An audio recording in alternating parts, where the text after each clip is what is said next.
행복의 기원. 오래전 연세대학교 성국교수의 행복의 기원이라는 책을 만났다. 첫 페이지에서 마지막 페이지를 덮을 때까지 자리에서 일어나지 않고 읽은 책이다. 그리고 영원히 책에 가시지 않아서 바로 다음날 그 책을 펼쳐들었다. 참고문까지 읽으며 서 교수의 책 내용 중에서 가장 기억나는 부분은 신체적인 고통과 사회적인 고통을 느끼는 내 부위가 동일하다는 것이다. 불의의 사고로 다리를 절단 해서 생기를 유지할 수 없는 고통과 집단에서 잘려나가서 혼자 살아가며 느끼는 고통은 매우 유사하다. 외로움과 배신감, 이별의 아픔, 인간관계의 단절 같은 사회적인 고통이 닥치면은 내는 실제로 육체적으로 고통을 느끼게 하고 고립을 바꿔준다. 대학생 62명을 두 집단을 나눠서 한 집단은 진통제 타이레놀을 주고 다른 집단은 위약을 먹혔다. 그랬더니 타이레놀을 복용한 학생들은 사회적인 고립을 받은 인간관계 단절에서 오는 고통을 덜 느꼈다고 한다. 이 책에서 가장 충격적인 결론은 성공한 사람이 행복한 것이 아니라 행복한 사람이 성공한다는 말이었다. 사회생활학적인 근거를 제시하며 저자는 우리가 생각하는 것처럼 성공이 행복을 가져다 주지 않는다는 힘주어서 말한다. 우리는 흔히 내가 지금 이렇게 찌질하지만 두고 봐라, 난 반드시 성공해서 행복할 거야 라고 다짐한다. 그리고 이러한 모티브는 흔히 드라마나 영화에서 그대로 차용되어서 고구마 같은, 현실에서 사이다 같은 결말을 여과없이 보여준다. 그런데 이게 사실이 아니란다. 외향적인 사람이 더 행복하다. 최근에 옥시토신 연구를 하면서 이 책을 다시 읽어보니 전에 보지 못했던 전혀 다른 부분이 눈에 들어왔다. 바로 인간의 행복을 결정하는 것이 외향성과 관련된 유전자라는 사실이다. 내향적인 사람들보다도 외향적인 사람이 훨씬 더 행복하다는 것이고, 심지어 내향적인 사람도 혼자일 때보다 누군가와 함께 있을 때 더 높은 행복감을 느낀다고 한다. 인 여러 연구로 입증되었다. 미국과 한국에서 공동으로 진행한 연구 결과에 따르면 행복한 사람일수록 혼자 있는 사람보다도 다른 사람과 함께 있는 시간이 훨씬 더 많았다고 한다. 반대로 불행한 사람은 다른 사람과 함께 있는 시간보다도 혼자 있는 시간을 훨씬 많았다. 독자 중에서 나는 혼자 있는 것이 행복한데 라는 이 연구에 동의하지 않는 사람도 있을 것이다. 하지만 자발적으로 혼자 있을 때 어쩔 수 없이 혼자 있는 것은 전혀 문제다. 의지와 선택에 의해서 혼자 있는 상황과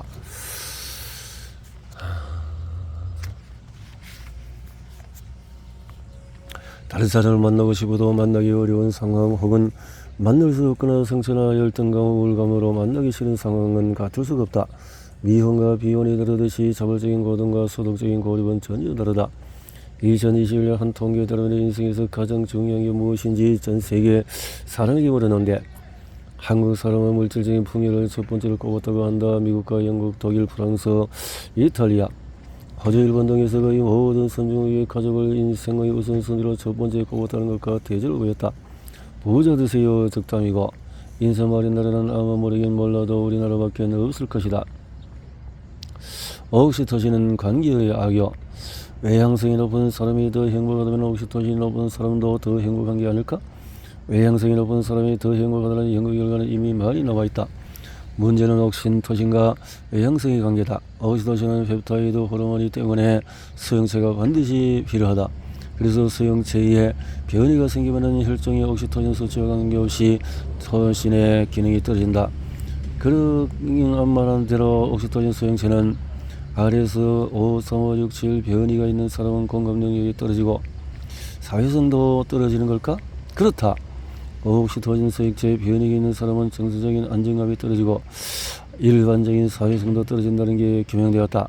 상대방의 입장을 고려하는 기능도 떨어졌다. 이 말은 옥시토신 수용체에 이상이 있으면 전반적으로 상대방을 이해하거나 상대의 비언어적인 암시를 이해하지 못한다는 뜻이다. 결과로 당연히 사회성이 떨어지고 내향적인 성향이 될 수밖에 없다. 그걸 꼭 말로 해야 알아? 라며 토라지는 여친을 바라보며 어쩔 줄 몰라하는 남자의 상황을 옥시토신은 설명할 수 있을지 모른다. 남자보다 4, 5배 이상 옥시토신이 높은 여자는 자신의 비언어적인 표현을 이해하지 못하는 남자가 그저 답답할 수밖에 없다. 체내 옥시토신은 우리로 하여금 상대방의 아픔과 기쁨에 공감할 수 있도록 만든다.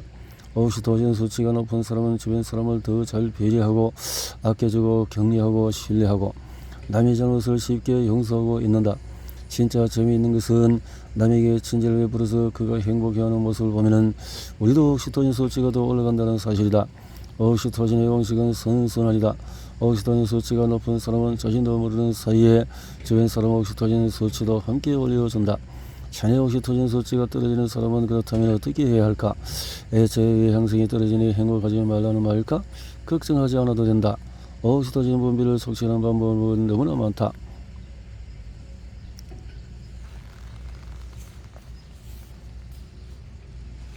생활 속에 옥시토신을 올리는 방법.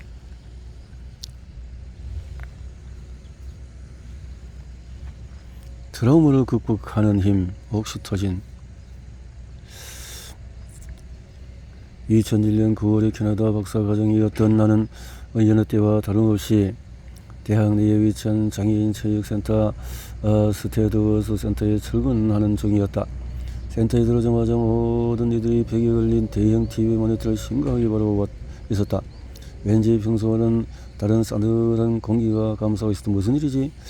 모니터 속에 미국의 월드 트레이드 센터 중에서 한 건물에서 시커먼 연기가 모락모락 오르고 있었다. 건물에 불이 났나? 대수롭지 않게 생각하고 TV를 지나서 방문으로 들어가려고 돌아섰다. 그리고 방문을 열리는 순간에 뒤에서 한 여성의 날카로운 비명소리가 들렸다. 나는 깜짝 놀라서 뒤를 돌아봤다. TV에 모인 사람이 하는데 비행기 한 대가 바로 저 건물 상층 위에 꽉 들이받는 장면이 성연히 들었다. 마이가 탄성이 두 눈으로 정역을 바라본 순간에 그 자리에 얼어붙어 버렸다. 모니터만 바라봤다. 그렇게 세상은 9.11 테러전과 흘러나눴다. 어르르 참사를 대하는 우리의 자세. TV에서 9.11 테러 소식을 전하는 뉴스를 보면서 나는 큰 공포감과 무력감에 허우적거렸다.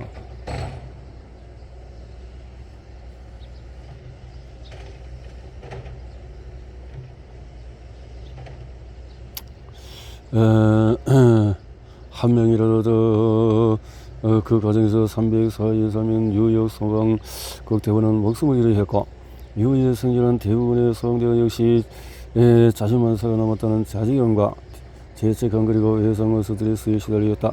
개중에는 동료를 잃고 스스로 목숨을 끊은 이들도 있었다. 이와기도 당시 뉴욕 37명이 경찰관이 23명, 응급대원 8명, 또 순찰대원 1명이 목숨을 잃었다. 본인과 동료들 또 모두가 집단 트라우마를 겪어야 했다. 2017년에 미국의 한 조례에 따르면 현장에서 순직한 소방대원의 수보다 자살한 대원의 숫자가 2배가 넘는 통계가 있다. 2015년에 한 저널에 실린 조사에서는 조사 대상인 4,000명의 구급대원 중에서 무려 37%가 자살을 생각해봤으며 자살을 시도한 구급대원도 7%가량이 되었다고 한다.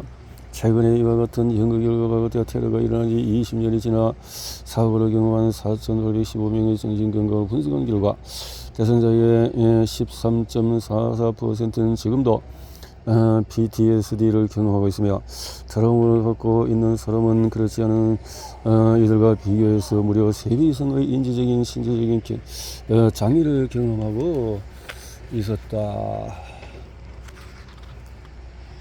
신체 장애를 경험하고 있었다. 그렇다면 외상의 성장이 옥시토신과도 관련이 있을까? 어릴 때 학대를 경험한 사람은 나중에 성인이 되어서도 사회성 전화 발병률 증가, 자살 시도, 심혈관 질환이나 암으로 사망할 확률이 증가한다. 실제 옥시토신 수용 제의 변이가 있는 사람의 경우에 어린 시절의 학대가 우울이나 PTSD의 위험도를 증가시켰다. 사회적인 불안을 경험하는 63명의 성인을 대상으로 연구한 결과 옥시토신 수용체의 변이가 있는 사람은 정서적인 트라우마 경험이 해마의 크기와 연관이 있다는 것을 발견했다. 하지만 이들 중에서 주변에서 충분한 사회적인 지지를 받았던 사람은 해마의 크기가 줄지 않았다는 것이다. 이런 결과는 실제 옥시토신이 PTSD 위험도와 관련이 있으며 옥시토신 수용체의 변이가 있다고 해서 해도 주위에서 적극 도와주면 충분히 위험을 줄일 수 있다는 것을 시사한다는 거 아니에요. PTSD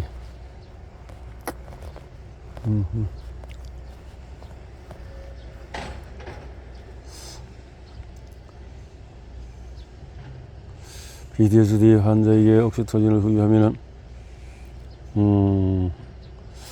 하루에 30분 이상 화장실에 앉아 있어야 했던 직전 환자가 운동을 시작한 지 6주 만에 정상 회복한 사례가 있다. 좋은 사례가 있다 했네요. PTSD. 그 중에 단 한 편도 1년간에 살았다. 약 1년 전에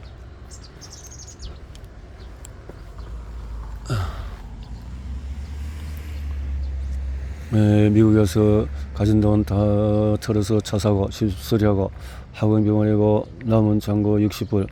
아직도 월급날은 일주일 남았다. 매일같이 도시락 싸가는 것도 지칠 때쯤에 점심시간에 빵전에 세미나에 가서 점심값이나 아껴보자고 투덜투덜 걸어가던 무렵에 배가 너무 고파서 주머니에 있는 동전을 탈탈 떨어서 보선 크림이라는 도넛을 하나 사서 손에 들고 흡족해 했던 시간에 도넛을 먹으려는 순간에 그만 바보처럼 도넛을 땅에 떨어뜨리고 말았다.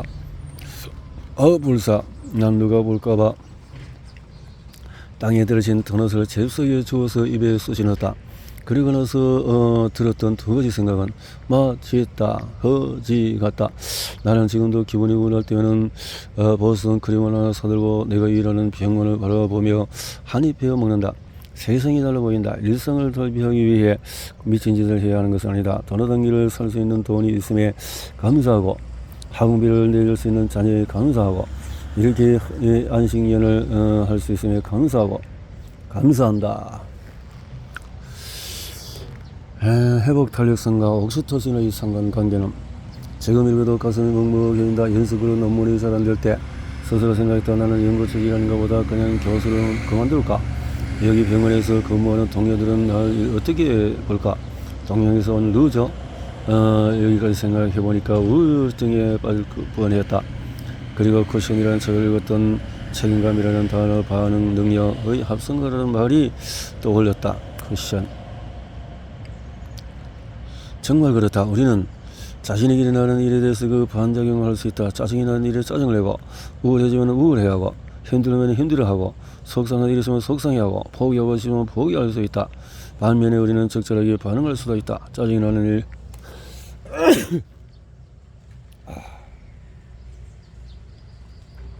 차가 지나가니까 차에 먼지가 팍 들어오니까 바로 코에서 재채기가 나오네. 숲으로 들어갔어. 자, 정말 그렇다. 우리는 자신에게 일어나는 일에 그저 반작용할 수 있다. 짜증나는 일에 이런 깨달음을 얻고 난 후에 나라는 김주환 교수의 회복 탄력성을 읽고 무릎을 탁 쳤다. 바로 반응 능력의 회복 탄력 일성이 있다는 것을 깨달았기 때문이다. 힘들 때, 자신할 때, 넘어질 때 다시 일어나서 도전하는 힘, 인생의 걸림돌을 기술도로 생각하고 더 높이 올라가는 힘, 바로 이 힘이 회복 탄력성일지도 모른다. 회복 탄력성.